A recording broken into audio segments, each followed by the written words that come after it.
Hari ini kita akan masuk bab yang ke-8 iaitu teknologi maklumat dan komunikasi penggerak kesepaduan Malaysia.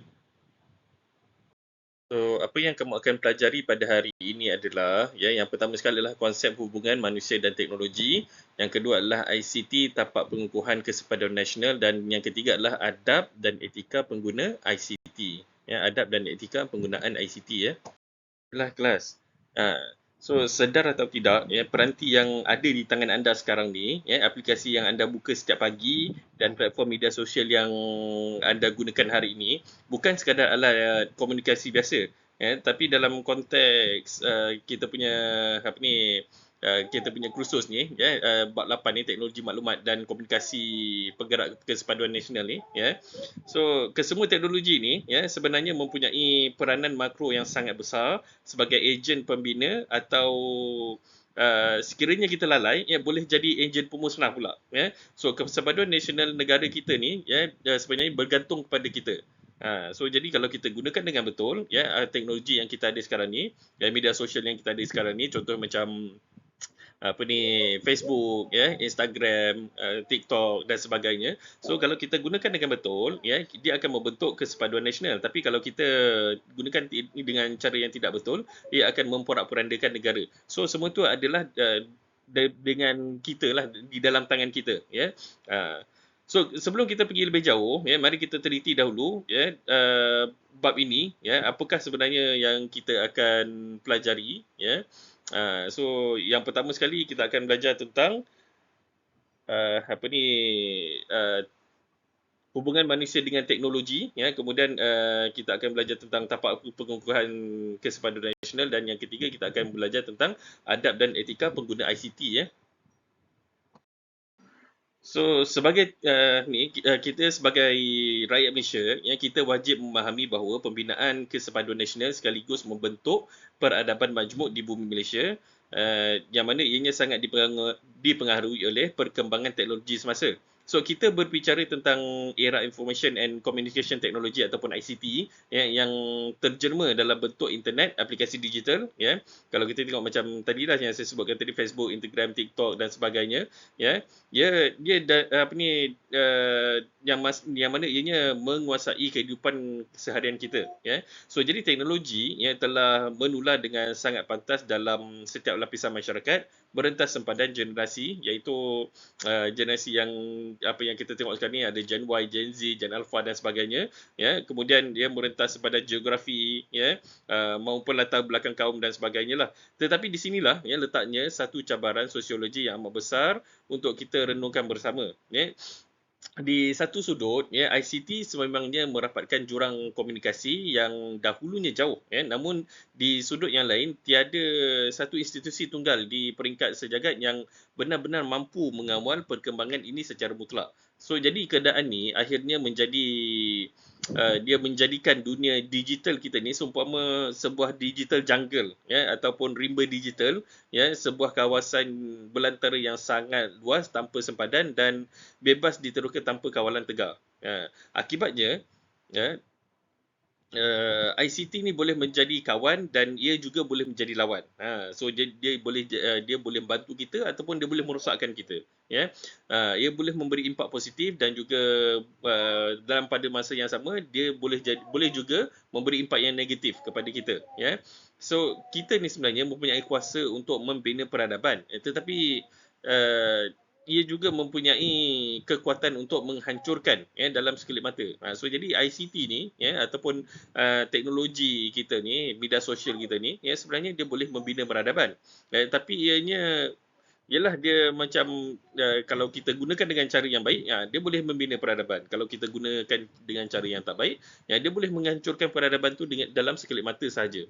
Contohnya, yang paling dekat dengan kita hari ini ialah penularan berita palsu atau fake news di media sosial seperti Facebook, Instagram, TikTok dan sebagainya. Isu ini merupakan satu contoh nyata yang amat merisaukan pihak kerajaan, agensi keselamatan, maupun kita semua sebagai orang awam, kan? Kerana Maklumat palsu yang berbau sensitif mampu mencetuskan ketegangan sosial yang boleh meretakkan keharmonian nasional yang kita bina selama ini.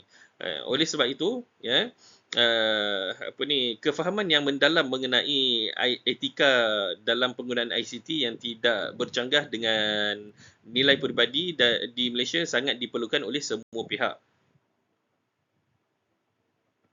So, setelah mengikuti kursus ini, ya, pelajar akan dapat, ya, yang pertama sekali menghuraikan hubungan manusia dan teknologi, ya, yang kedua membincangkan ICT sebagai tapak pengukuhan kesepaduan nasional, dan yang ketiga menganalisis etika dan peradaban dalam penggunaan ICT. Jadi kelas, so kita masuk kepada subtopik yang pertama, iaitu konsep hubungan manusia dan teknologi. Yes.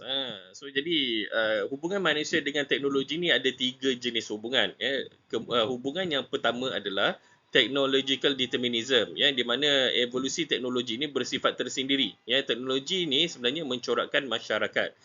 So jadi hubungan yang pertama ni, jenis yang pertama ni, teknologi inilah yang menentukan hala tuju kita, yang menentukan hidup kita.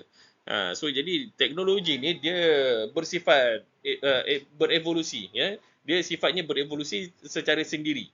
So jadi macam AI ni dia dah tahu macam mana nak memperbaiki diri sendiri, nak mengembangkan diri sendiri, dan dia boleh mencorakkan, ya, perkembangan dia itu sendiri. Dan perkembangan teknologi ni, ya, dia boleh mencorakkan masyarakat. Itu adalah technological determinism. Manakala yang kedua adalah social shaping of technology. Yang kedua ni berbeza sikit dengan yang pertama. Kerana apa? Yang perkembangan teknologi dipengaruhi oleh faktor sosial budaya, di mana masyarakat yang mencorakkan teknologi. Faham ke yang ni? So jadi sebenarnya dekat dalam yang hubungan yang kedua ni, ya, teknologi ni berkembang, tetapi perkembangan teknologi ni dia dicorak oleh masyarakat, dia dipacu oleh manusia. Dia bukan teknologi ni jenis yang berkembang sendiri, ya, tetapi perkembangan teknologi ni, ya, sebenarnya manusia yang cipta, manusia yang buat dia jadi berevolusi. Faham ke? So jadi maksudnya teknologi ni, ya, dia berkembang bukan secara sendiri, tapi dia manusia yang menciptanya untuk jadi dia berkembang. Dan yang ketiga pula, ya, konsep hubungan manusia dengan teknologi yang ketiga adalah society and technology co-evolutionary, ya. So jadi dekat sini, ya, masyarakat dan teknologi saling mempengaruhi antara satu dengan yang lain, ya, di mana perkembangan teknologi, ya, dia berkembang, ya, masyarakat pun berkembang juga. So jadi dia saling berkaitan antara satu dengan yang lain, ya. So teknologi mampu dikawal oleh masyarakat, namun dalam masa yang sama teknologi juga turut memberi impak di luar kawalan jangkaan manusia. So jadi teknologi ni dikawal oleh masyarakat, tetapi yalah, kita tak tahu apa impak teknologi itu kepada manusia. So jadi ini adalah 3 konsep hubungan, ya, manusia dengan teknologi. So ICT ni sebagai dia hubungan ICT dengan manusia ni ialah ia sebenarnya seringkali dilihat sebagai alat, ya. ICT ni sebenarnya sebagai alat, ya, di mana ICT ni sebenarnya mempercepatkan urusan manusia. Kenapa dia mempercepatkan urusan manusia, ya? So kalau zaman sebelum ada ICT ni, sebelum ada email lah, saya bagi contoh sebelum ada email, ya. So sebelum ada email ni, kalau kita nak tulis surat, ya, kita tulis pun dia pakai pen, kan. Ada jugalah yang print surat tu, kan. Kemudian hantar guna pos, kan, betul tak? So bila dah ada ICT, orang dah tak guna tulis, guna ni lah, yalah, dia orang tulis guna komputer, ya, tapi dia tak print, dia terus hantar melalui email. So jadi bezanya antara email dengan pos ni apa dia, kelas? Ya, so jadi beza antara email dengan pos ni adalah, ya, pos ni memakan masa kadang-kadang 2-3 hari baru sampai. Dia daripada orang yang post tu kepada kepada penerima tu memakan masa lebih kurang dalam 2-3 hari. Yang paling cepat, kalau paling lambat pun dalam seminggu 2, kan. Tengok bergantung kepada tempat yang dia hantar tu dekat mana, kan. So jadi sebenarnya ICT ni mempercepatkan urusan, ya, kerana kalau email pula, ya, email tu kita dah type, siap type terus hantar, orang tu akan terus dapat, kan, betul tak? Ya. So jadi email ni lebih mempercepatkan kerja lah, mempercepatkan urusan, ya. Selain daripada itu, ya, ICT ni dia memudahkan dan meringankan beban kerja. So jadi dia macam mana dia mengurangkan beban kerja tu? Yalah, kalau kita ambil jadi contoh tadi, orang orang kena, kalau ni kan, orang kalau apa ni, kalau nak kena hantar by post tu, dia ada tenaga kerja orang nak kena hantar pula kan. Kadang-kadang dalam satu syarikat tu dia ada satu dispatch, dia orang tu yang tulis surat, orang tu yang kena apa ni, yang kena post kan, orang tu pula yang kena pergi hantar, ya. Bukan dia post laju, tapi dia yang pergi hantar, ya. So jadi itu bezanya, ya, itu bezanya. Tak. Itu yang dia kata yang memudahkan dan juga memeringankan beban kerja tu. Kemudian yang ketiga, membantu komunikasi dengan lebih efisien. So dengan adanya, ya, sekarang ni adanya Google Meet yang macam kita guna sekarang ni, ya, apa lagi, WhatsApp, email, ya, semua tu memudahkan, lebih memudahkan komunikasi, ya. Kalau zaman dulu kita nak call tu macam, yalah, kalau tak ada handphone tu nak call ke luar negara tu susah kan. Memang susah lah nak call ke luar negara, memang bil dia sangat tinggi kalau kita call ke luar negara. Tetapi sekarang ni, ya, kalau ada siapa-siapa yang apa ni, katalah keluarga kamu tu ada yang belajar di luar negara, ya, kita boleh video call aja kan. So boleh video call je. So jadi kita macam nak komunikasi tu lebih senang, ya. Sekarang ni guna WhatsApp, ya, tak ada nak kena bayar bil tinggi-tinggi kan. So jadi kat luar negara pun kita boleh call juga, ya. Kemudian menghubungkan sesiapa saja walau di mana saja pada setiap masa. So ialah macam saya sebut tadi lah, kalau ada di antara keluarga kita ni yang belajar dekat luar negara, ya, kita boleh call je, video call je guna WhatsApp kan. So jadi dia boleh menghubungkan sesiapa saja walau di mana saja pada setiap masa pun kita boleh call. Di kelas, kenapa ICT ni dilihat sebagai beban pula ni? So jadi kalau kita tengok poin yang pertama tu, kerja kepada orang yang tidak menguasai teknologi baru. Orang susah, dia jadi, siapa yang tidak menguasai teknologi pada zaman sekarang ni, dia jadi satu beban, ya. Kerana apa? Kerana apa ni, macam mana nak kata, ya, dia kalau orang tu tak belajar cara macam mana nak menggunakan teknologi zaman sekarang ni, ya, dia tak belajar gunakan internet, ya, dia tak belajar gunakan apa software terbaru, ya, teknologi terbaru, komputer dan sebagainya, dia susahlah nak kerja kan. Saya pernah tengok je orang yang apa ni, orang yang tidak belajar, ya, tidak belajar menggunakan teknologi, dia memang susah, ya. Memang susah nak tekan komputer pun takut. Itu satu hal lah, ya. Dan sekarang ni pula ada apa ni kan, ada AI dan sebagainya. Itu pun dah jadi satu benda yang membebankan kalau kita tak belajar gunakan yang baru, ya.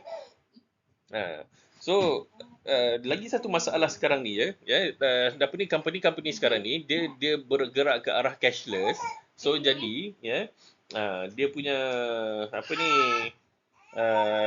transaksi kewangan dia tu lebih kepada inilah, ya, lebih kepada cashless jugalah, ya. So jadi orang yang tak pernah gunakan, ya, transaksi cashless ni, dia takkan tahu, ya. Bayangkan macam mana orang tu nak jadi cashier kalau dia tak tahu pun nak guide orang macam mana cara nak bayar guna cashless. Sekarang ni ada Apple Pay, Google Pay, ya. Google Wallet. Sekarang ni orang dah tak gunakan kad dah kan. Kad ATM tu dia dah tak guna dah, dia gunakan phone je untuk tap kan. Betul tak? Pernah guna tak? Siapa pernah guna?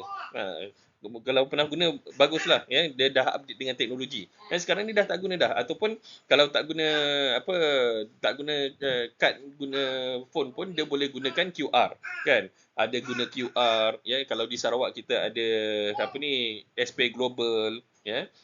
Kalau dekat Semenanjung kita ada Touch and Go e-wallet, ya, dan macam-macam lagi, ya. Apa ni, penggunaan ICT. So kalau kita tak belajar nak menggunakan apa ni, ICT tu, kita akan, kalau kita tak belajar gunakan teknologi yang baru tu, kita akan ketinggalan dan kita akan susah untuk bekerja, ya. Kemudian kalau tengok poin yang kedua ni, hidup kerana tuntutan kerja 24 jam, 7 hari seminggu. Ya, dengan adanya teknologi sekarang ni, ya, kalau zaman dulu kerja dekat office, habis kerja je kita dah tak tengok dah kerja tu. Orang pun tak kacau kita dah. Kerana apa? Telefon bimbit dulu tak ada, kan? Tapi masalah sekarang ni, bila dah ada teknologi komunikasi tu dengan lebih efisien, kita boleh, macam kita tengok dekat slide yang sebelum ni, ya, kita boleh apa ni, kita boleh berkomunikasi ya bila-bila masa pada dekat mana-mana, bila apa ni, dekat tempat mana-mana tak kisah, bila-bila masa pun tak kisah. So jadi kadang-kadang tuntutan kerja tu orang duk WhatsApp kita ya. Malam-malam pukul 2 3 pagi pun orang duk WhatsApp tanya kerja lagi kan. Hari Sabtu Ahad patutnya kita bercuti pun duk tengok phone, tengok kerja lagi. So jadi benda tu dah, keburukan ICT ni, teknologi yang zaman sekarang ni, dia dah jadi macam satu, bila kerja tu bila-bila masa saja ya. Kemudian kalau tengok yang ketiga ni, seharian kerja seharian ni kerana dikerja pembintang. So masalah orang zaman sekarang ni, bila dah ada media sosial tu, dia mulalah nak ikut trend. Tu masalahnya kan. Bila orang duk beli iPhone, dia pun nak beli iPhone juga kan. iPhone yang lama ya, iPhone katalah sekarang ni iPhone apa ni, katalah iPhone 10 dah keluar. Ini apa ni lah kan. Sebagai contoh je lah. So iPhone yang sebelum ni belum habis bayar lagi. Tiba-tiba iPhone baru dah keluar, dia nak beli pula yang baru. So macam asyik apa ni, kerja tu asyik nak membayar hutang, nak update apa ni, nak update live, nak update apa, nak update hidup kita ni supaya ikut trend. So jadi itulah masalahnya kan. Kereta pun nak kereta yang apa, bila orang tengok tu nampak hebat kan. Dia bukan fikir dia punya poket tu cukup ke tak cukup. Tapi dia fikir bila orang tengok, wah nampak hebat lah dia ni, mesti kaya. Padahal ya, hidup tu dikerja apa ni, hutang-hutang saja kan. Tengok poin yang terakhir tu. Hidup baru, bully cyber, hate speech, mangsa scam. Itu pun masalah apa ni, ICT zaman sekarang ni, dia boleh menggunakan teknologi ICT tu ke arah benda yang tak baik pula. Hate speech tu dekat dalam, kalau kita tengok dekat dalam media sosial tu terlalu banyak sangat lah. Yang menggunakan perkataan-perkataan kesat dan sebagainya. Bully cyber, mangsa scam. Ini pun dah banyak sangat dah. Ada kebanyakannya pelajar-pelajar kita ni, pelajar-pelajar universiti ni, banyak yang menjadi mangsa scam kan. Mangsa scam tu yang paling saya tak tahan tu adalah dia punya ni, mangsa scam dia tu, dia di-scam oleh orang orang yang daripada mana entah, dia letak gambar Facebook yang handsome tu, biasa orang perempuan lah, pelajar perempuan yang kena. Dia letak apa ni, gambar Facebook yang apa ni, lelaki tu letak gambar Facebook yang handsome, tak tahu daripada mana, yang perempuan tu tak pernah jumpa pun tapi dia, apabila lelaki tu minta pinjam akaun bank dia untuk jadi kedai akaun, perempuan tu pergi bagi kan. Bila disoal siasat balik, polis soal siasat balik apa ni, lelaki tu tak pernah dia tak pernah jumpa pun lelaki tu kan, tapi boleh bagi pinjam nombor akaun. So lelaki tu bagilah duit tiap-tiap bulan kan, bagi komisen. Lalas perempuan tu kena tangkap, dan apabila polis tanya kat dia kenapa dia buat, dia kata satu sebab lelaki tu handsome, yang kedua dapat apa ni, dapat apa, allowance bulanan. Dapatlah mungkin dalam 200-300 sebulan ke kan, mana dah tahu kan. Banyak mana dia dapat. Tapi apa ni, polis menyatakan bahawa yang apa ni, akaun dia tu dah merugikan, dia dah mencatat kerugian penipuan sebanyak dalam 400,000 dengan akaun dia seorang saja, RM400,000. So jadi benda ni adalah salah satu inilah beban juga. Teknologi ni dia memang memudahkan, tapi kalau kita tidak gunakan dengan cara yang betul, ia menjadi beban kepada masyarakat. Kini ICT adalah sebahagian daripada cara kita. Cara kita macam mana tu? Yang pertama sekali adalah menguruskan kehidupan dan cara bekerja setiap hari. Ya betul, ICT ni sebenarnya dia dah menguruskan kehidupan kita. Kalau zaman dulu tak ada apa ni, tak ada email, so kita hantar kita punya surat menyurat tu guna post. Dan sekarang ni bila update lagi, orang hantar email, tapi bila dah ada AI, dia gunakan AI tu untuk tulis email, kemudian dalam masa sekelip mata je, dia copy paste je email itu dan kemudian hantar, settle dah. So jadi kerja seharian tu dah tak perlu kita nak tulis lama-lama. Benda tu jadi cepat kan. So jadi benda yang kerja remeh-temeh tu AI dah tolong buatkan. Itu dia menguruskan kehidupan kita lah, dan cara kita bekerja setiap hari. Kemudian apa lagi? Tengok poin yang kedua, tidak boleh dielakkan daripada menggunakannya. Sekarang ni kita dah tak boleh nak elakkan dah. Kalau zaman dulu orang belajar, dia tak gunakan WhatsApp, dia tak gunakan Google Meet, dia tak gunakan YouTube. Tapi sekarang ni, pelajar-pelajar zaman sekarang ni, belajar kalau tak ada WhatsApp macam mana? Boleh tak nak belajar? Jawapannya tak boleh lah. Kerana apa? Saya sendiri pun bagi nota-nota saya itu kepada pelajar, semua pelajar ni gunakan WhatsApp. Kan? Boleh tak kalau tak ada internet?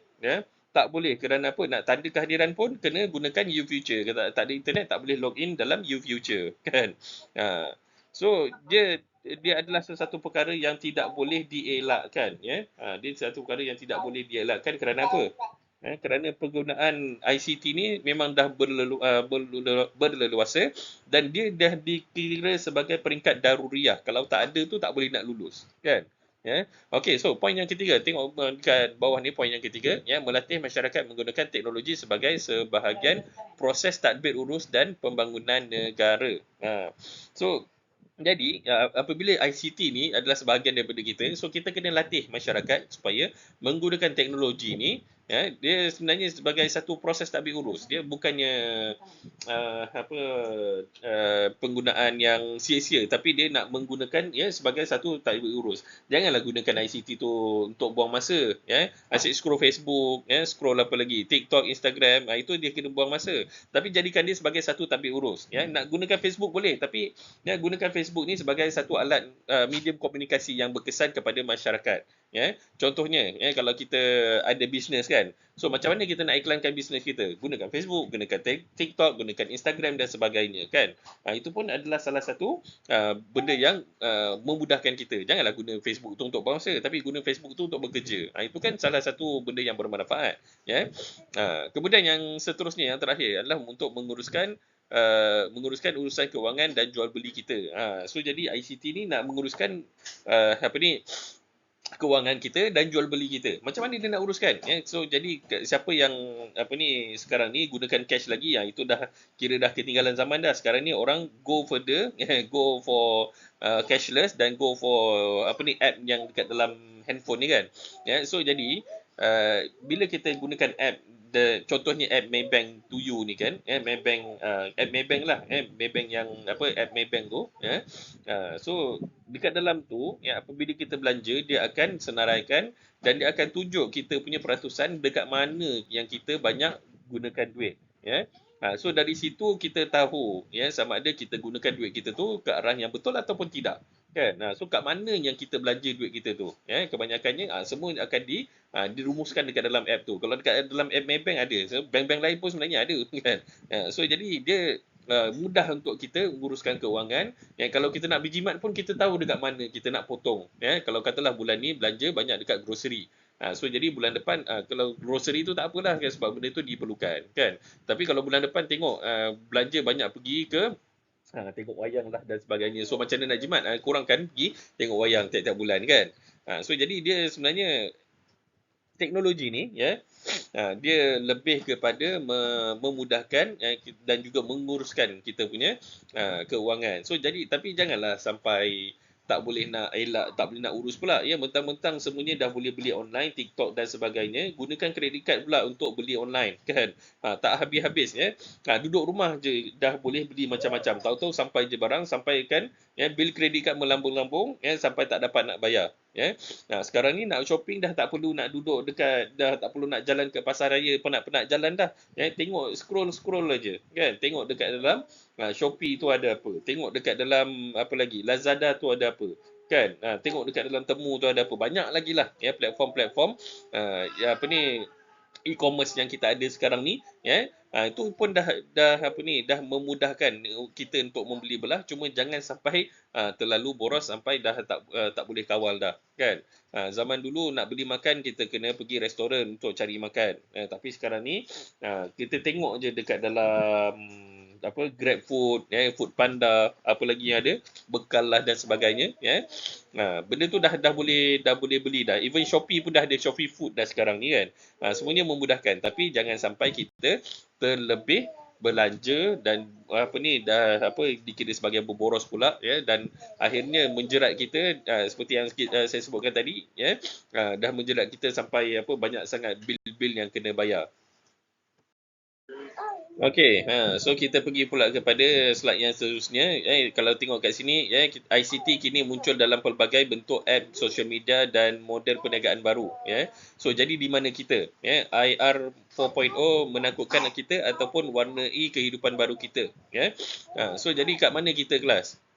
Adakah app semua ni, social media semua ni membantu kita ataupun dianya merosakkan kita ke macam mana? So katalah kalau kita gunakan app ni, macam-macam app yang ada, app yang kat dalam telefon bimbit ni, kalau contohnya macam app apa yang ada, apa yang kita nak, macam app apa ni, Grab lah katakan. So adakah dianya memudahkan kita ataupun menyusahkan kita lagi? Benda tu sebenarnya memudahkan pun dia juga. Kalau kita nak pergi mana-mana, senang kita nak tekan-tekan aja, tahu-tahu Grab dah sampai dah call dah, saya depan rumah kan. So kalau benda ni tidak dikawal dengan baik, jadi sesuatu perkara yang backstep kita pula kan. Terlalu banyak sangat pilihan makanan, jadi order makan tak habis, lepas tu buang saja kan. Okay, so jadi dekat mana kita sekarang ni? Teknologi tu dekat mana? Dia membantu kita ke ataupun menyusahkan kita? Ke macam mana? Takut dah nak guna. Takut nanti boros sangat pula. Dah lah kredit kad ada kan. Tiba-tiba asyik tekan. Dah sampai tak nak bayar pula. So kat mana kita tu?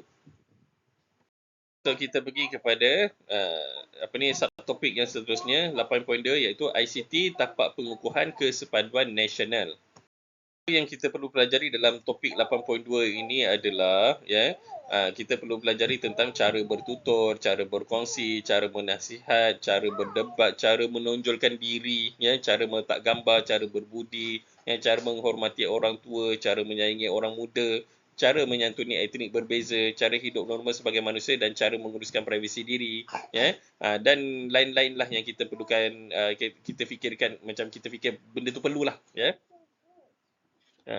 So kita pergi kepada perkara yang pertama, iaitu cara bertutur.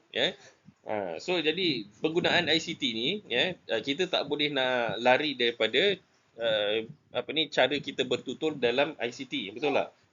Contohnya seperti cara kita bertutur ketika meet conference meet macam ni kan.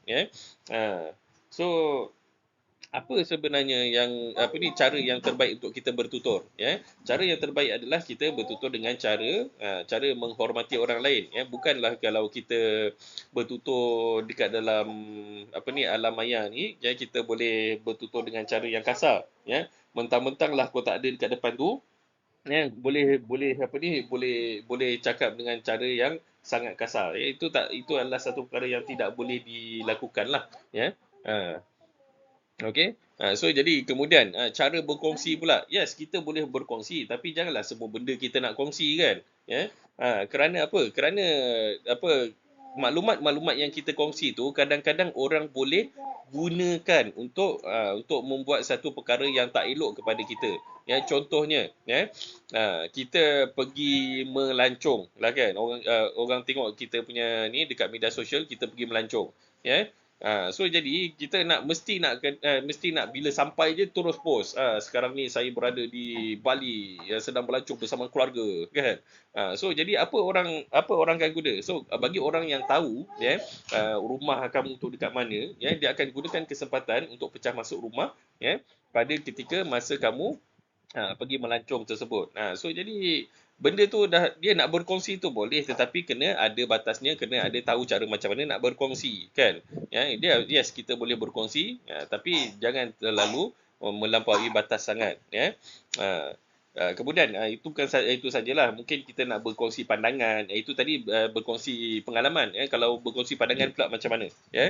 So jadi kalau kita nak berkongsi pandangan dengan orang lain, make sure yang kita ni tidaklah tidak terlalu ego sangat dalam berkongsi pandangan. Kita punya pandangan je yang betul, orang lain pandangan semua tak betul. Tak boleh gitu. Kita ada pandangan, yes, kita boleh suarakan, tetapi bila orang lain suarakan pandangan dia, yang kita kena dengar kan. So jadi dalam membuat keputusan tu biar kita sepakati bersama, bukanlah kita buat keputusan seorang-seorang aja.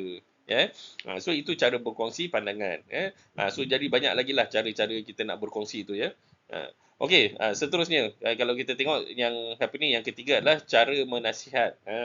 So jadi kalau kita nak menasihat dekat dalam alam cyber ni kita tak boleh nak nasihat apa dengan cara yang kasar kadang-kadang kalau kita tengok orang tu kata betul lah apa yang dia kata tu contohnya macam nasihat orang supaya tidak terlalu tidak postkan gambar yang tak senonoh dekat dalam Facebook itu betul tapi cara dia nasihat tu kadang-kadang cara yang menyakitkan hati kan orang tengok orang baca pun dia rasa macam rasa macam nak lempar je telefon bila baca kan. So cara nasihat tu biarlah cara yang berhemah cara yang bila bila orang dengar tu dia kata macam aku tak rasa macam betul apa yang dicakap ni rasanya macam yelah benda ni tak patut dibuat lah. Macam tu bukanlah kita macam bila kita nasihat tu orang rasa bila baca pun orang jadi marah rasa macam macam dah tak nak dengar dah kan. Kemudian cara berdebat cara berdebat kita boleh berdebat kita boleh ada perbezaan pandangan tetapi kita tidak boleh menyakitkan hati orang dalam pada masa kita berdebat terutama dekat dalam media sosial lah rasa macam yalah orang tak jumpa kita tak jumpa secara bersemuka mentang-mentang orang tak nampak kita boleh ikut suka je nak berdebat dengan orang tak boleh gitu kita nak kalau nak berdebat pun biarlah cara yang baik. Kemudian cara menonjolkan diri cara menonjolkan diri betul kita nak kita nak diri kita ni diketahui ramai tapi tak bolehlah dengan cara yang tak betul contohnya seperti pakaian kita tak bolehlah nak menonjolkan diri dengan pakaian yang tak senonoh dalam social media orang tengok orang like betul tapi apa yang kamu dapat kan. Tak boleh macam tu cara nak menonjolkan diri pun adalah cara dengan cara yang betul. Kemudian cara meletak gambar ini pun satu hal juga dekat dalam media sosial ni gambar pun macam-macam jenis gambar yang kamu letak so pastikan gambar yang kamu letak tu tidak tidak terlalu tidak terlalu teruk sangat dan kamu kena faham orang zaman sekarang ni dia post gambar dia dekat media sosial kemudian orang boleh sunting gambar tu gunakan AI kan baru-baru ni ada kes dekat Melaka seorang guru dia gambar dia tu telah pun disunting kemudian ada orang yang tidak bertanggungjawab menggunakan gambar yang telah disunting tu gambar yang disunting dengan cara yang tak senonoh cara yang tak elok. Okey kemudian dia buat satu profil Facebook dia addkan profil Facebook yang dia gunakan gambar yang tak senonoh tu dia addkan pelajar-pelajar cikgu tu dia add lagi PIBG add apa lagi persatuan-persatuan sekolah guru-guru sekolah so jadi benda tu dah jadi sesuatu benda yang tak elok lah walaupun gambar tu gambar AI tapi dia adalah gambar yang tak elok kan so jadi benda-benda macam ni lah sepatutnya kita elakkan orang dah gunakan gambar kita tu dengan cara yang tak elok akhirnya guru tu dipersalahkan pula kerana buat gambar yang tak elok dia pun sendiri tak tahu ada akaun Facebook dia yang tu orang buat gambar dengan gambar-gambar tak elok tu akhirnya guru tu diambil tindakan digantung sementara kerana kerana nak menyelesaikan masalah dia menyelesaikan masalah isu orang gunakan gambar dia bukan dia yang buat orang gunakan gambar dia so jadi benda-benda macam ni lah kena berhati-hati cara meletak gambar tu pun kena make sure orang tak boleh nak sunting gambar tu jadi gambar yang tak elok Okey, kemudian cara berbudi kita boleh berbudi betul kan tapi janganlah sampai kena scam pula ada orang pernah pernah mengadu dekat saya dia mengatakan bahawa suami dia tu terlalu berbudi sangat sampaikan orang minta duit dekat social media entah siapa-siapa minta duit dia bagi-baginya murah hati sangat bagi-bagi kan sampai 2-3 kali bagi dia kata dah terlalu banyak sangat bagi duit kat orang kan boleh nak berbudi tapi kena berpada-pada so jadi nak berbudi bagus betul kan tapi biarlah dengan cara yang betul niat yang betul kemudian cara menghormati orang tua dekat dalam orang dekat dalam social media ni orang tua pun ada orang muda pun ada sebagian generasi ada so jadi jangan terlalu mengutuk sangat orang tua kalau dia tak reti nak menggunakan media sosial dan sebagainya kan Kadang-kadang tu ada je apa term-term baru yang apa orang tua tak faham, kadang-kadang dia gunakan dengan cara yang salah kan. So jadi kena kena nasihat dia betul-betul, bagi tahu kata ini maksudnya tak elok ni cik kan.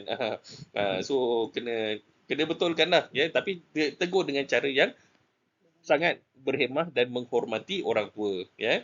Kemudian cara menyayangi orang muda ya. Kalau orang tua tu di apa orang muda nasihat ya, orang tua tu kata oh minta maaf lah nak saya tak tahu kan. Maklumlah ya, terlalu banyak sangat term-term zaman sekarang ni, saya ingatkan maksudnya lain kan, rupanya lain. So jadi kita kalau katalah satu hari nanti kamu pun akan jadi tua juga kan. Bukannya orang muda selamanya.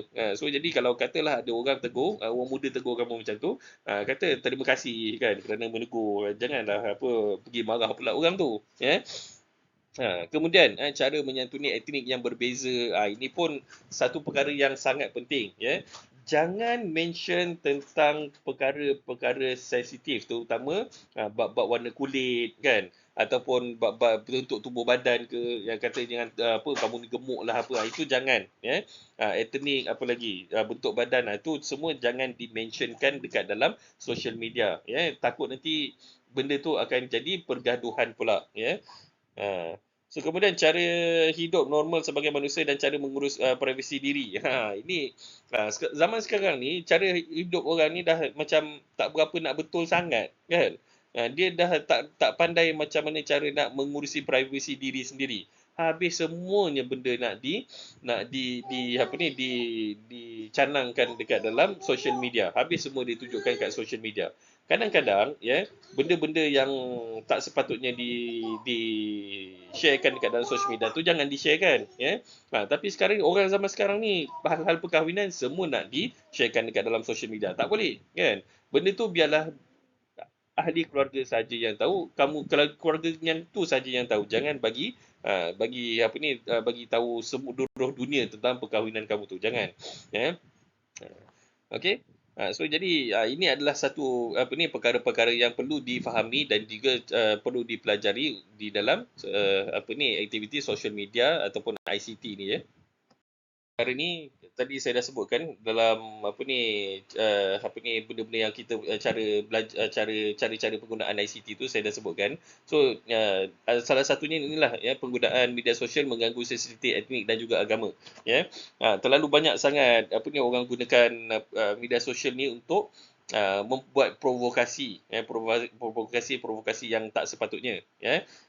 Contohnya macam apa dia letakkan apa ni menghina agama ya. Tak kiralah agama apa pun ya, kita tak sepatutnya menghina ya sesama agama ya. Kerana apa, benda ni akan menjadikan dia akan jadikan apa inilah pergaduhan antara kaum pula. So itu benda yang tak boleh tak boleh diamalkan dan tak boleh dibuat dalam social media.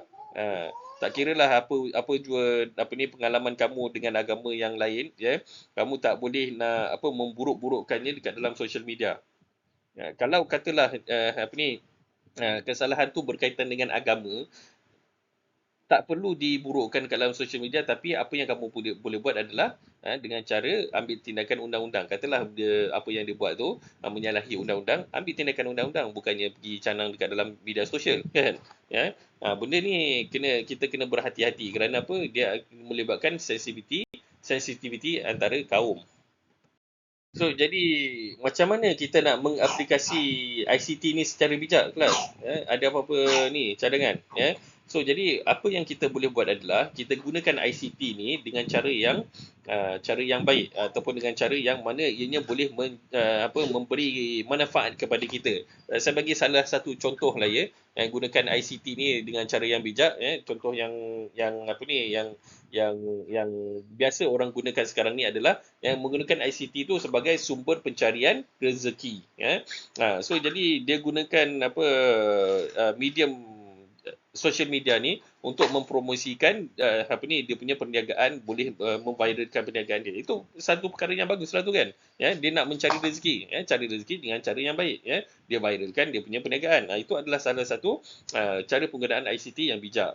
Salah satu contoh yang lain untuk macam mana nak gunakan ICT dengan bijak, dengan cara ya kita cari maklumat-maklumat ataupun information yang berkaitan dengan kita punya pembelajaran, ya. So jadi kita nak belajar, kalau kita tak sempat nak ulang kaji ke apa ke, ataupun kalau kita tak faham tentang satu subjek tu, so kita boleh cari dekat dalam cari dekat dalam Google, atau kita Google je, ya, benda-benda tu. So jadi kita cari yang apa yang kita tak faham tu, kita boleh belajar dekat situ. Lebih-lebih lagi sekarang ni dah ada penggunaan AI, ya. So kalau kita tak faham dengan satu-satu subjek tu, kita boleh tanya AI, ya. So jadi AI tu dia boleh jawab, tetapi ya kita kena faham satu perkara. AI ni kadang-kadang dia ada bagi maklumat yang tidak accurate. Dia boleh terjadi di dalam AI, ya. Kerana apa? AI ni dia akan search semua web, ya, dan dia akan letakkan dekat dalam satu tempat. So jadi kalau kita nak gunakan untuk medium ICT ni, gunakan AI ni untuk kita punya pembelajaran, boleh, bagus, tetapi kena faham satu perkara, dia ni kadang-kadang tak tepat. So jadi apa yang kita dapat dekat situ kita kena tapis, ataupun kalau tak pasti, boleh tanya kepada pensyarah. Itu cara macam mana kita nak menggunakan ICT dengan cara yang bijak. So banyak lagi, ya, banyak lagi cara-cara lain, ya, nak gunakan ICT ni dengan bijak, ya. Dia nak memudahkan kerja seharian kita, ya. Nak menggunakan apa lagi, ya. Kalau zaman dulu nak bayar bil, orang kena pergi pejabat pos, kan. Sekarang ni nak bayar bil, tak payah nak pergi pejabat pos dah, dia kita tekan-tekan dekat dalam phone aja dah boleh bayar bil, kan. Itu dengan cara yang mudah lah tu. Kalau tak adalah buang masa kita nak pergi drive, ya, nak menghadap jam lagi, semata-mata nak pergi bayar bil aja, kan. So itu pun cara penggunaan ICT dengan lebih bijak, ya. Dan kalau kita nak nak melangkah ke arah yang lebih baik lagi, ya, kita cuba buat satu inovasi yang lebih baik, ya, yang mana kalau kita gunakan ICT ni dengan inovasi kita tu, orang akan dapat manfaat yang lebih baik. So jadi fikirkanlah, ya, apakah inovasi yang paling baik untuk kamu cipta bagi memudahkan lagi, ya, orang nak gunakan ICT, ya. So apa yang inovasi apa lagi yang masih belum ada. Contohnya sekarang ni terlalu banyak sangat rasuah, kan.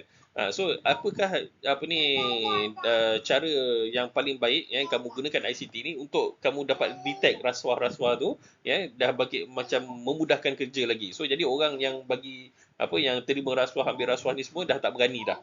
So jadi benda tu masih lagi belum ada. So why not, ya, kamu semua fikirkan cara macam mana nak memberantas rasuah dengan menggunakan aplikasi ICT ni, ya. Sekarang ni mungkin masih lagi belum ada, tapi kamu semualah, ya, generasi yang baru ni lah yang kena mencipta inovasi yang seperti yang macam itulah, yang boleh boleh mengawal rasuah. So jadi ada banyak lagi, ya. Kalau kita nak kata pengaplikasian ICT ni secara bijak ni, banyak lagi sebenarnya. So yang pentingnya kita gunakan ICT ni sebagai satu alat yang mana yang boleh membantu kita, yang boleh yang boleh membawa kita ni ke arah yang lebih baik, ya, dan ke arah kemajuan, ya, bukan ke arah yang tak baik, kan. ICT ni pun ada keburukan dia, ya, ada cara penggunaan yang tak eloknya. So jadi jangan gunakan dengan cara yang tak elok, gunakan dengan cara yang baik, yang mana ianya digunakan secara bijak, macam itulah, ya. Kita masuk kepada bab yang seterusnya, ya, subtopik yang seterusnya, 83, iaitu adab dan etika penggunaan ICT. Kita masuk kepada ni etika yang pertama, ya, iaitu netiquette dan cyber ethic. So netiquette ni apa dia? Ya? Dia netiquette ni adalah gabungan antara dua perkataan, iaitu perkataan etiquette dan juga perkataan internet. So jadi dia jadi netiquette. Net tu daripada internet, dan tiket tu daripada etiquette. So jadi netiquette. So jadi benda ni, perkataan netiquette ni sebenarnya muncul pada lewat tahun 1980-an, ya. Benda tu sebab tahun 1980-an ni internet baru diperkenalkan di dunia, kan. So jadi dia ada netiquette ni adalah perkataan yang mana dia nak memberi etiket, dia nak memberi kesedaran etiket tu dalam penggunaan internet. So itu sebabnya jadi netiquette tu, ya. So jadi netiquette ni sebenarnya dia adalah perkara yang governing communication on the internet. So jadi benda ni lah, ya, netiquette ni dia nak menguruskan ataupun nak govern ni apa, ya, dia macam meletakkan peraturan lah, peraturan dekat dalam internet, ya. So netiquette ni dia apa dia ya dia the set of rules about behaviour that is acceptable on the internet. So jadi netiquette ni dia lebih kepada set of rule ya ataupun undang-undang peraturan ataupun perbuatan yang apa ni yang acceptable yang boleh diterima di dalam internet. Itu daripada Cambridge Dictionary lah ya. So jadi netiquette ni ada beberapa perkara yang kita perlu beri perhatian ya. Dia yang pertama sekali adalah adab dalam berhubung ya, bagaimana kita nak berhubung dengan orang ya. So jadi kita dalam penggunaan internet tu ya, cara kita berhubung tu kena betul ya, jangan terlalu buat hate speech ataupun benda-benda yang tak sepatutnya lah ya. Kemudian adab berkomunikasi sama jugalah tadi seperti adab berhubung tadi tu ya. Cara kita nak berWhatsApp, cara kita nak apa lagi, cara kita nak menulis komen dekat dalam Facebook dan sebagainya, itu kena ada adab-adab yang tertentu. Kerana apa kelas ya, jangan tak tahu kita ada undang-undang dekat dalam Malaysia ni ya. Kerana apa ni, ada orang yang membuat apa ni, yang buat hate speech dekat dalam internet ni, dia banyaklah, ramailah yang apa ni, yang buat hate speech dalam internet ni, ramai yang kena tangkap dan di soal siasat ya. Sampai ada yang kena penjara pun ada. Kerana apa ya? Kerana apa ni, buat hate speech dekat dalam social media. Bayangkan kalau kamu masuk penjara sebab hate speech dekat dalam social media. Orang lain tanya, kau masuk penjara sebab apa? Sebab mencuri kan? Kau sebab apa masuk penjara sebab apa? Sebab apa ni, sebab rasuah kan? Tiba-tiba kau masuk penjara sebab apa? Sebab aku tulis apa ni, tulis perkataan tu dekat dalam internet tu. Rasa macam tak berbaloi pula kan? Dengan orang lain punya salah berbaloi lah tengok masuk penjara, tapi kesalahan kamu ni hate speech dekat dalam internet ni sampai masuk penjara. Kan tak berbaloi tu kan? So jadi kena ada adab dalam komunikasi tu ya. Okey, so yang ketiga adalah adab berbeza pandangan. Yes, kita ada berbeza pandangan, tetapi kita kena ada beradab juga dalam apa ni, dalam kita inilah, dalam berbeza-beza pandangan. Seperti yang saya sebutkan dalam slide yang sebelum ni ya. Kita apabila kita ada perbezaan pandangan tu, kita jangan kata macam kita ni sentiasa betul ya, tetapi raikan perbezaan pandangan tu. Raikan juga perbezaan pandangan tu, mungkin ya orang lain punya pandangan tu tak dapat nak menyelesaikan satu masalah, tetapi dia dia ada masalah lain yang mungkin boleh diselesaikan dengan pandangan dia. Macam itulah ya. Dia kadang-kadang tak semuanya salah dan tak semuanya betul. So jadi kita kena ada adab dalam perbezaan pandangan ya. Kemudian yang terakhir adalah ketulinan fakta ya. So ramai sangat dalam apa ni, alam cyber sekarang ni menggunakan ya apa ni, AI untuk yang buat poster yang tak betul, yang apa membuat poster bagi maklumat yang salah ya, poster ke ataupun surat-surat dekat dalam media ke ya, dia bagi maklumat yang salah. So jadi orang akan apa, orang akan terpengaruh dengan maklumat-maklumat yang salah tu. So itu jangan, itu tak boleh inilah. So jadi kalau kita dapat sesuatu berita tu, ya kita kena tengok dulu kesahihan berita tersebut. Ya, jangan kata bila orang ramai share jadi benda tu, berita tu jadi betul. Itu tak boleh lah. Itu adalah perception saja, kan. So jadi kalau kita dapat satu berita tu, ya, kena siasat dengan betul-betul. Adakah berita tu betul? Kalau tak betul, jangan di-share. Ya, kalau betul, itu lain cerita lah ya. Tapi kalau dah berkaitan dengan buruk orang tu, betul ke tak betul ke, jangan di-share dekat dalam Facebook. Ya, kalau berita pula ya. So kalau dapat berita yang tak betul tu, kena bagi tahu ini adalah fake news. Macam itulah ya. So jadi kita kena check balik apa ni, ketulinan ya, ketulinan fakta tu. Daripada mana kita dapat fakta tersebut. So kini pelbagai etika dan peradaban ICT boleh kita temui dalam internet ya. Namun apa yang penting ialah bagaimana kita menterjemah ICT sebagai penghayatan dalam kehidupan seharian ya. So kita tengok ada banyak peraturan-peraturan yang ada dekat dalam apa ni, dekat dalam alam cyber ni ya. Kalau kita tengok ya, peraturan pertama ya, ingat komunikasi sesama manusia. So yang ni apa inilah kita kena tahu, yang kita sedang berkomunikasi tu, kita berkomunikasi dengan manusia, bukannya dengan robot ya, ataupun dengan AI.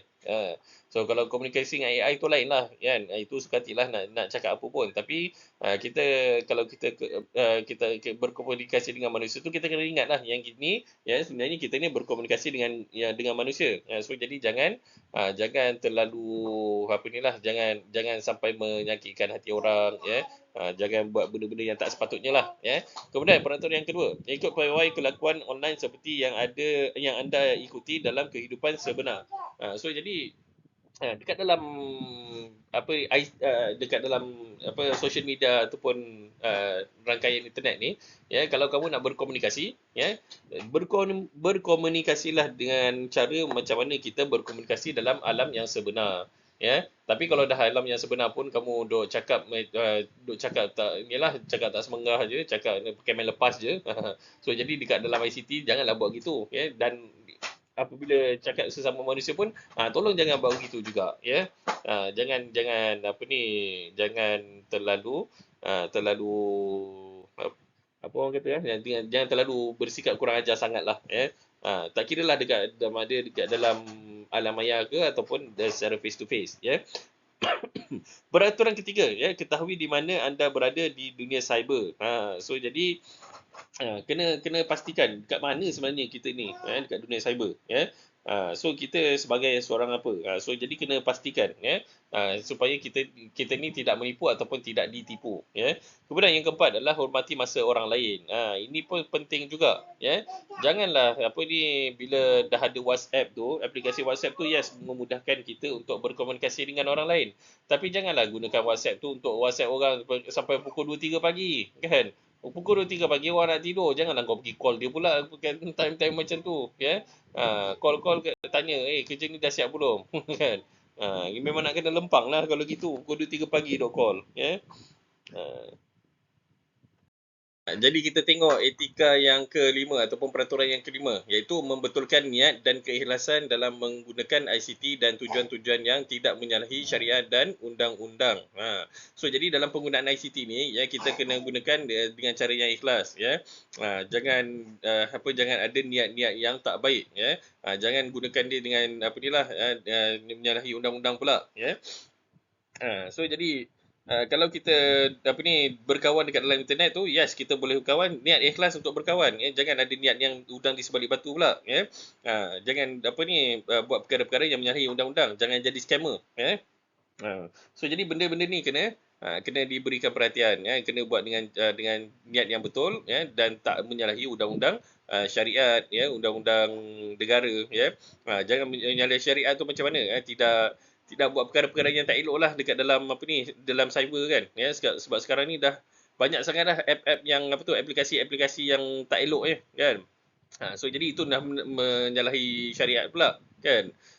Dia kalau menyalahi syariat, undang-undang pun sama juga, dia tak betul juga lah, maksudnya dia menyalahi undang-undang juga. Okey, kemudian kita tengok etika yang keenam ataupun peraturan yang keenam, iaitu menggunakan ICT untuk tujuan peningkatan dan kecemerlangan hidup serta sahsiah.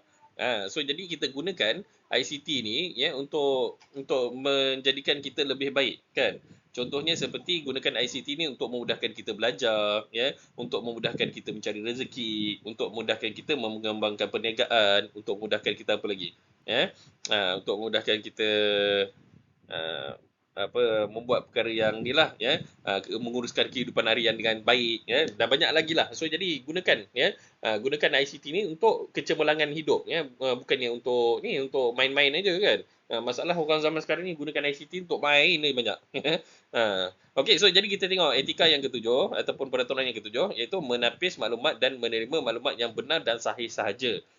Sekarang ni terlalu banyak sangat ya penggunaan internet ya yang dengan cara yang salah ya, terutama dalam memberikan maklumat berita-berita palsu. Banyak sangatlah berita palsu yang disebarkan melalui internet ya. Baru-baru ni je memang banyaklah ya. Banyaklah maklumat palsu yang ada kita tengok kat internet tu, sampai kadang-kadang orang terpedaya.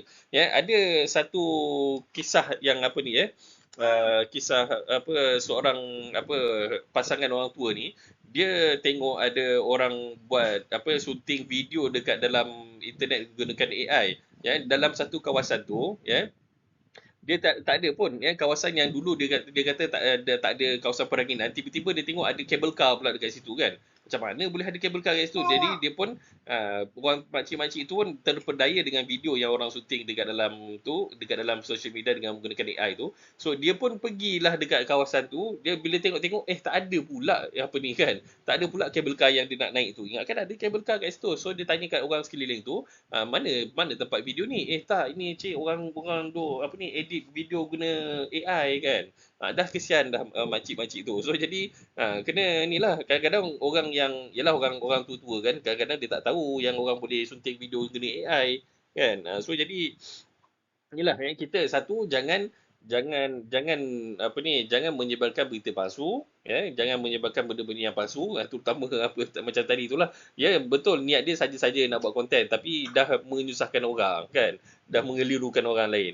Yang kedua adalah apa ni, kalau ada satu-satu berita tu check dulu, semak dulu ya, adakah benda tu apa ni sahih ataupun tidak. Jangan apa ni tengok lepas tu percaya bulat-bulat saja kan. Itu pun bahaya juga. Ya, dan yang ke-8 ya, menggunakan ICT untuk memartabatkan agama, bangsa dan tanah air. So jadi kita gunakan ICT ni ya untuk martabatkanlah bangsa tanah air kita ni ya. Gunakan dengan cara yang elok. Okey, baik. Kita pergi kepada etika yang seterusnya ataupun peraturan yang seterusnya ialah yang ke-9 iaitu menggunakan ICT untuk tujuan keberkesanan pembelajaran dan pemperolehan maklumat. So jadi kita gunakan ICT ni untuk kita untuk belajar untuk sebagai sebagai panduan untuk belajar cari maklumat-maklumat yang berkaitan tentang silibus pembelajaran bukan maklumat yang lain kan. Kita gunakan ICT ni untuk maklumat pembelajaran dan memperoleh maklumat so jadi boleh gunakan AI AI tu kalau kita tak faham dengan satu-satu perkara kita boleh tanya pada AI boleh, tapi kena tahu yang mana kadang-kadang AI ni pun bagi maklumat yang tak betul. So jadi kalau kamu gunakan AI untuk belajar make sure kamu rujuk balik kepada pensyarah kamu untuk yang mana yang tentang satu-satu maklumat tu Kemudian yang seterusnya, yang etika yang ke-10 ataupun peraturan yang ke-10 adalah tidak menggunakan dan menyalin perisian yang tidak dibeli secara sah. So jadi kalau nak guna Microsoft Office Word tu belilah Microsoft Office jangan guna yang pirate punya. Okey. Kemudian yang ke-11 adalah elak daripada melakukan plagiat hasil kerja intelek orang lain untuk tujuan diri sendiri tanpa keizinan. So jadi kalau kamu nak gunakan hasil kerja orang lain boleh, cuma kena cite lah nama dia kan. Janganlah tak cite nama dia. Lagi satu masalah dengan AI sekarang ni kalau nak buat assignment tu semua prompt dalam AI je. Janganlah buat gitu At least kamu adalah usaha untuk tulis sendiri, cuma ambil point-point. Kalau point suruh AI keluarkan point tak apa tapi kalau dah sampai AI yang tulis semua sekali itu macam tak ada apa-apa lah yang kamu buat cuma prompt AI je so jadi kena ada usaha sendiri jangan ambil plagiat orang lain kalau nak ambil hasil kerja orang lain tu boleh tapi kena letak cite nama dia kalau AI ni pula janganlah gunakan AI semata-mata at least gunakan AI tu sebagai nak cari bagi kamu point and then buatlah karangan sendiri. Itu paling tidak pun yang itulah satu topik yang seterusnya kita masuk satu topik yang seterusnya itu undang-undang cyber di Malaysia so jadi dengan perkembangan teknologi yang semakin pesat mewujudkan kepelbagaian media atau disebut sebagai multimedia. So antara komponen utama dalam undang-undang multimedia adalah undang-undang cyber. So jadi undang-undang apa yang kita ada yang pertama sekali kita ada Akta Komunikasi dan juga Multimedia 1998 kemudian yang kedua kita ada Akta Jenayah Komputer 1997 kemudian kita ada Akta Perdagangan Elektronik 2006 ini bagi inilah perdagangan dalam atas talian ni contohnya seperti Lazada dan sebagainya tu Lazada Shopee dan sebagainya kemudian apa lagi Akta Perlindungan Data Peribadi 2010 sekarang ni masalahnya sekiranya kalau kamu dapati data kamu tu dijual sebab baru-baru ni ada dekat dalam internet ada website yang menjual data peribadi kamu nombor kad kredit lah, nombor telefon, email dan semuanya ada dekat dalam tu so jadi kita dilindungi oleh Akta Perlindungan Data Peribadi. So jadi kalau kamu rasa ataupun kamu nampak data kamu tu dijual oleh pihak ketiga, so jadi kamu boleh boleh saman ya apa ni syarikat tersebut ataupun orang yang mengendalikan website tersebut ya, kerana apa, kita ada data kita ada Akta Perlindungan Data Peribadi 2010 ya. So jadi akta ni memang boleh diguna pakai. Okey, kemudian yang kelima adalah Akta Perlindungan Pengguna ya 1999 pindaan 2010. So jadi kalau katalah kamu rasa tertipu ya dengan apa perdagangan apa elektronik ni ya, kalau kamu rasa tertipu, kamu boleh report dalam kepada inilah ya, report untuk gunakan di bawah akta ni lah ya, Akta Perlindungan Pengguna ni.